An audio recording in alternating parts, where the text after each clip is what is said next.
think the idea came from speaking to folk at the National Theatre Scotland who were interested in an adaptation of something, which is the kind of theatre work that we've done together before. And as it was a commission for the National Theatre Scotland, I was interested in Scotland and Scottishness and Scottishnesses, plurality of Scottish identity. I've always loved Robert Louis Stevenson, and I think Kidnapped is his book about Scottishness.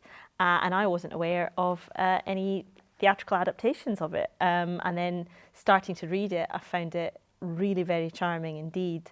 But in particular, I was drawn to an introduction in one of the editions of the book that I came across, which was by Mrs. Robert Louis Stevenson, who's someone I hadn't even heard of.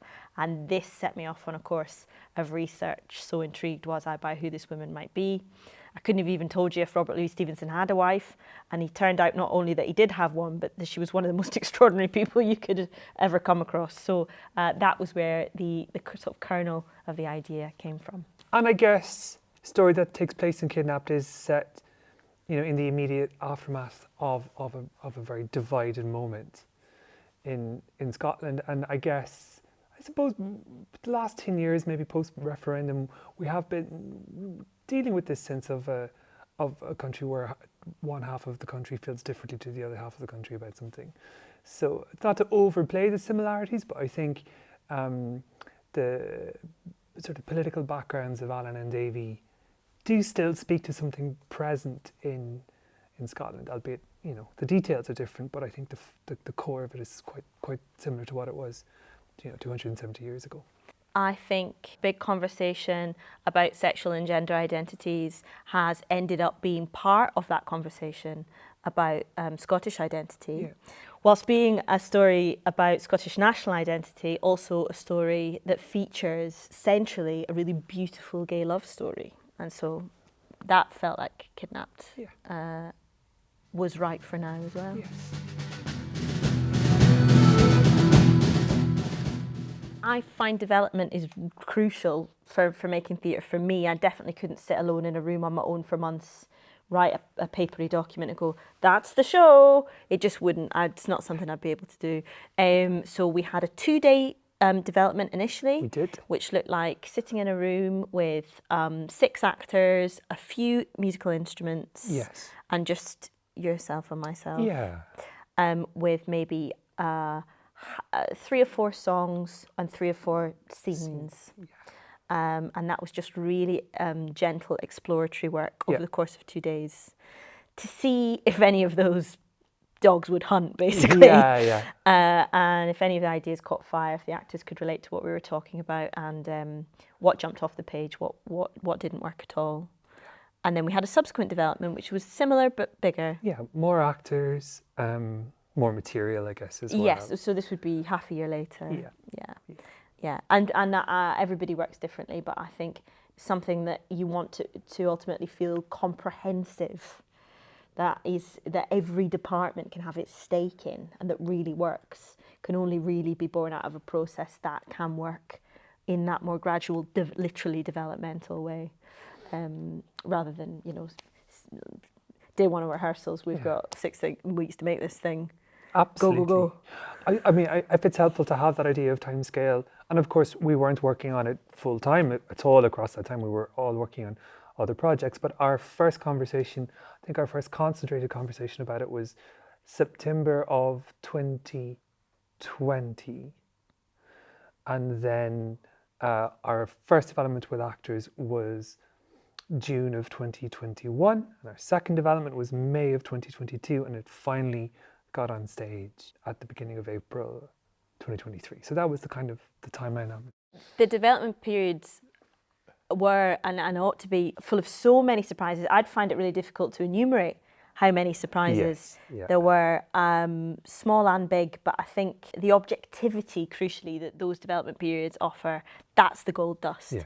Because you go, so the character in the book is 17, so he's 17. So we've got this 17-year-old and everyone's going, whoa, 17, that doesn't feel quite right. He's doing this and he's saying this and he's going here and he's falling in love with this 26-year-old, and is there something, this is a bit queasy and we're not sure about that. And And I'm like, what if he was 19? Everyone goes, yes. Oh, yes, he really feels like he's 19. That's not something I could have ever arrived at on my own. But they're small but crucial details that really start to colour in the whole world. And then before you know it, they are some of the most precious creative hours I know are being in development rooms with actors and other creative professionals. Yeah. I think in terms of music and the choice of repertoire, there were maybe sort of 3 key points that we were drawing from. The character of Frances, come from America, grown up in America, grown up, I guess, a kind of what we might think of as a frontier lifestyle, is that fair to say? That seemed to lend itself to this world of country music and Americana. Very early on, we sort of hit upon her as a sort of female Johnny Cash type figure. There's a description of her came upon, which she was essentially the woman in black, not the play The Woman in Black, but the female version of Johnny Cash as the man in black. And that opened the door to Johnny Cash's material and The Gambler and some other pieces of Americana. And then the second point of departure musically was, I suppose, this idea of music coming from groups that originated at the fringes, not in the mainstream, because I think subculture, like for example, the Pirates, or perhaps even the Highland culture, which is a culture, of course, but is treated as a kind of subculture in many ways. You know, we spend a lot of time with various subcultures in the book and in our adaptation. And so music that comes from bands that started out in punk and post-punk and new wave, albeit then sort of fought their way into the mainstream, seemed like a good point of departure. So that's bands like In the Big Country, Talking Heads, even some of the more pop material, Erasure. And then I guess the third thing was that, an amount of the repertoire is Scottish and the artists have their roots in Scotland, even some you mightn't expect, like The Road to Nowhere by Talking Heads. David Byrne was actually born, I think, in Dumbarton. So those are the three, the sort of the country Americana frontier for Frances, kind of subculture, post-punk, new wave pop, and then the idea of a sort of Scottish repertoire as well. When rehearsals actually start, it's just foot on the pedal to the floor. And that is the biggest transition for me. I certainly noticed that suddenly being in a directorial role, it's just, you just have to be able to answer literally every question. And someone's like, that twig or that twig? That one. Okay, those stairs are unsafe, they're sugly. We need to order new stairs. And Googling, get the stairs. Would he wear that jacket, or would he wear, I'm going to say no, he wouldn't wear that jacket. Is she from Aberdeen? Maybe not. See, it's okay. They've got a headache, quick, can we get some paracetamol for it? And you're just spinning plates. But somebody needs to be that person that everyone can descend on with the question that they need answered. And that's the insane thing about working on a play that is brand new, is that there are potentially an infinite amount of answers to any of those questions, and you need to pick, hopefully, the right one. The choice to have Frances as part of the story for me was just from the off. Very big for me. And because that edition of the book began with her introduction, I thought, well, this piece has to begin with her introducing the show. There's no other way to do it. She's a master of ceremonies, but when you read about this woman, Frances Matilda Vandergrift Osborne Stevenson, she has lived a life as wild and adventurous as any adventure novel you could pluck off the shelf, and as badass, as swashbuckling, as hard as any adventure action hero. Of course, like so many women like her, she's more or less been written out of the story that is the academic processing of Stevenson's life and biography, his novels, how they got written. But I think what we can say categorically is that without her, so many of those books either wouldn't be the way they are or wouldn't exist at all, because it was so often her job to keep her husband alive. I was especially drawn, though, to her strident and bold and beautiful assertion of her identity. When you read about Frances in letters and reports in terms of her relationships with the people around her, besides the fact that she's survived so much hardship, it's also clear that she defied a lot of cut and dried gender assumptions of her day. And although they didn't have language beyond calling her a tomboy at that point, it's certainly the case that a lot of those self-defined and really, really truthful identifiers that she has as an individual, they have as a married couple as well.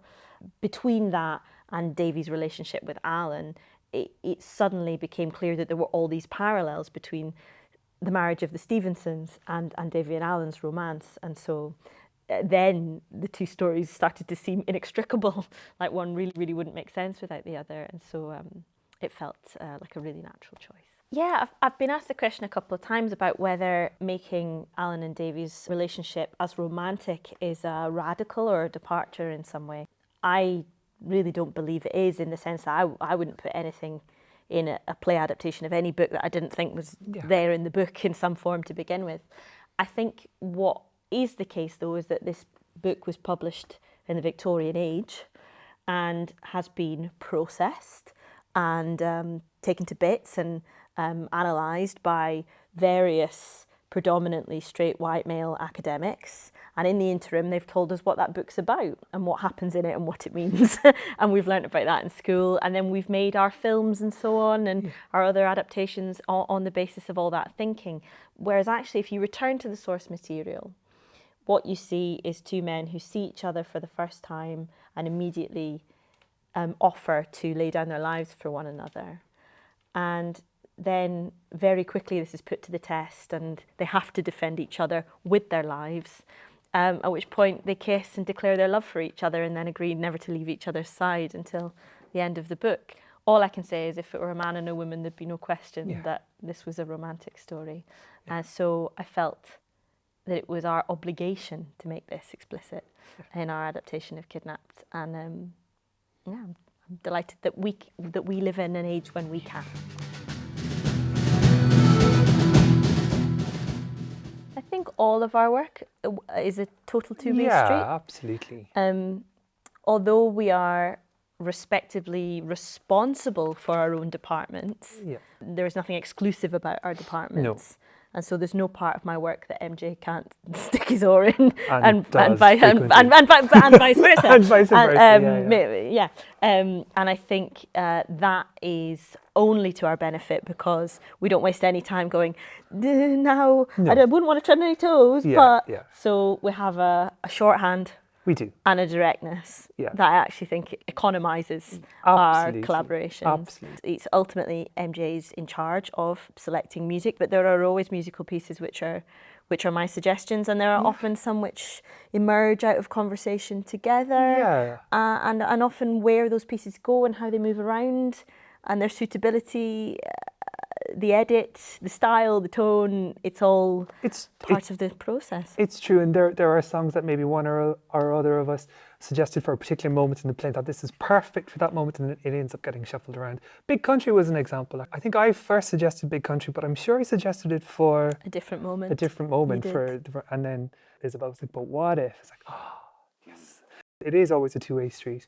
I think what was exceptional perhaps about Kidnapped was because Isobel advocated for me to be brought on board as a co-commissioned partner, a co-creator from really early in the process. Before there was even a draft of script, I think we had a playlist of songs or a kind of certainly a line of story beats and then a series of songs that might match up with the story beats. So it was even more interwoven than our collaborations often are.